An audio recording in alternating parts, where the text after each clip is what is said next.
سيدنا محمد رضي الله عنه قال قال رسول الله صلى الله عليه وسلم قال الله عز وجل كل عمل ابن آدم له إلا الصيام فإنه لي وأنا أجزي به والصيام جنة فإذا كان اليوم صوم أحدكم فلا يرفث ولا يسخط فإن سابه أحد أو قاتله فليقل إني صائم والذي نفس محمد بيده لخلوف فم الصائم أطيب عند الله من ريح المسك للصائم فرحتان يفرحهما إذا أفطر فرح بفطره وإذا لقي ربه فرح بصومه أو كما قال عليه الصلاة والسلام. در رمضان المبارک راوی خبر روان کہ ابو ہریرہ رضی اللہ تعالی عنہ نے روایت سے پیغمبر صلی اللہ علیہ وسلم کو فرمایا کہ اللہ فرمائے ہر عمل دا آدم دا بارے سوا دا روجی کہ دا روجا دا زما دا بارا او ایددی اجر او ثواب اغوهم سوال کوما کدی تا اکتریشی نو اجر و ثواب نا مختلف معنی مراد دی. رمضان دا اصل کی پرمانا دا سوزول راضی چی کم سی سوزی اغیط رمضان بیلے کی اور دا دیت زکوائی چی دا انسان طول گناہونا پر رمضان کی اس وزید دن ختم شی اللہ ختم کی دن گناہونا چی سوری خطاگانی چی سوری اغطول اللہ رب العزت دن اللہ شی ختم کی اور وجہ ہم دا چی پر رمضان کی انسان اغد عبادت طرف تا زیاد توجہ کرے. دا داستا حدیث کی راضی پیغمبر صلی اللہ علیہ وسلم فرمائی وی کم یو انسان چی گناہون کئی دا دا پدی ظلمان دی تور دا رکھلے گی بیا کدا توبہ ہوئستا آغا تور داخت ختم چی کبھی نویستا گناہون کئی دا دا زڑو دانون ہم توری گی آخر کی تک تور شی خدا پا توبی ماندی پاکی گی درن کی پر رمضان کی پر وجوہ کی پتی کی پھر دا اللہ رب العزت دا پاکائی خطاگار نا انسان پاکائی اور در ایک انسان دا سرے لکہ یو مشید دے انسان آغنی استعمالے کرے چی استعمال کے راولین میں علق عزیز سروس کا دا چلینو دیتا نور ہر سورتا برابر کا جدا بالکل پر کار کی رائشی دینا ہونگا کار واقع دغلن کی در رمضان در میاش کی راشی در انسان کی یولس میاش کی کم گناہون کڑی بی در آغی سر میں سوشی در انسان در آغی در ازرو در بالکل صفاشی انسان در گناہون در بالکل پاکشی. نخبر دادا کہ کل انسان داوی چیز در گناہون در پاکشب ندیو بیا در میاش دبار تیارے ہوں تیارے دا وقت تیارے کھرازی کہ انسان دا براک سکات بندو بسوکی خوبنا تیارے کہ کم اگڑا خبر دا آگا دادا کہ دا انسان دے کلو کہ روجراشی رمضان راشی ندے دے خپل کارونا را کم کی کہ دا پیاول اسمیاش کی کم کارونا پول یا پدارے چی بالکل دے آگا ختم کی یاد آرے چی آگا دے بالکل کم کی اور یاد آرے چی آگا دے مؤخر کی چی یردا وزد رمضان نباد کوما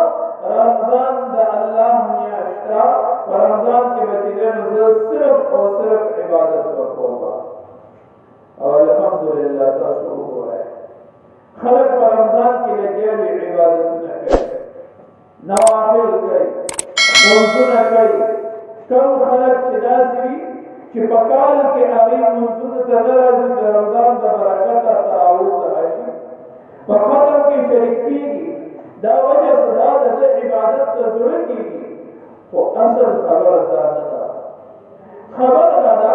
چې موږ خو به عبادتونه ډېر وکړو ذکر او اذکار به ډېر وکړو تلاوتونه به ډېر زیات وکړو خو لویه خبره په دې سره دا ده چې انسان د ګناهونو نه پرهیز کوي انسان ګناهونه نه کوي که چېرته انسان ګناه نه پرهیز نه کوي او د ډېرو عبادتونه وکړي ده ته فایده هغه نه ورکوي دیو دې د حدیث کې راځي پیغمبر صلی الله علیه وسلم فرمایل یو کس به دومره الله ته ودرېږي دومره منځونه به وکړي چې د ده د املا بالکل د کمان ورته داسې راکوي او دومره روژې به ونیسي چې د ده د بدن به بالکل پچ کلک شي وي دومره روژې به ته نیولې وي خو دې به ګناهونه نه پرېږدي نه به ده ته د ده دغه منځونه پیدا ورکوي او نه به د ده ته د ده دغه روژه پیدا ورکوي اصل خبره هم دغه ده چې انسان په رمضان مبارک کې ځان د ګناهونو نه وساتي ګورئ موږ په رمضان کې وایو که نه چې خوراک به نه کوې اسکاک به نه کوې د خواهشاتو نه به ځان ساتي دا موږ وایو خوراک حلال دی اسکاک حلال دی کوم چې جایز خواهشات دي هغه حلال دي درې حلال څیزونه هغه موږ په رمضان کې پرېږدو نو موږ بیا دا پکار ده چې ټول عمر دپاره کوم څیز حرام دی چې هغه موږ پرېږدو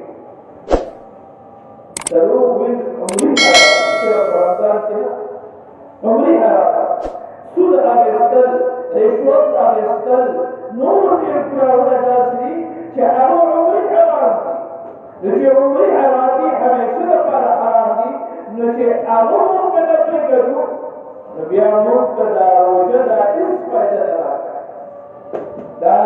موږ سهار نه تر ماښامه پورې لوږه تېره کړو دا فایده نه راکوي حدیث کې راځي بخاري شریف کې حدیث دی پیغمبر صلی الله علیه وسلم فرمایل وی بعض خلک به سهار نه تر ماښامه پورې خوراک څښاک بند کړي خو د الله په دربار کې به هغه ذره برابر نه قبلېږي وجه دا ده چې ده به ورسره نه دروغ پرېښوي نه به رشوت پرېښوي نه به سود پرېښوي غرض دا چې یو ګناه مې هم نه پرېښوي نو ګناهونه نه پرېږدي خیر دی عبادت نه کم کوه خو ګناه بلکل پرېږده ګناه بلکل پرېږده هغه به دا فایده درکوي لکه مثال د طور باندې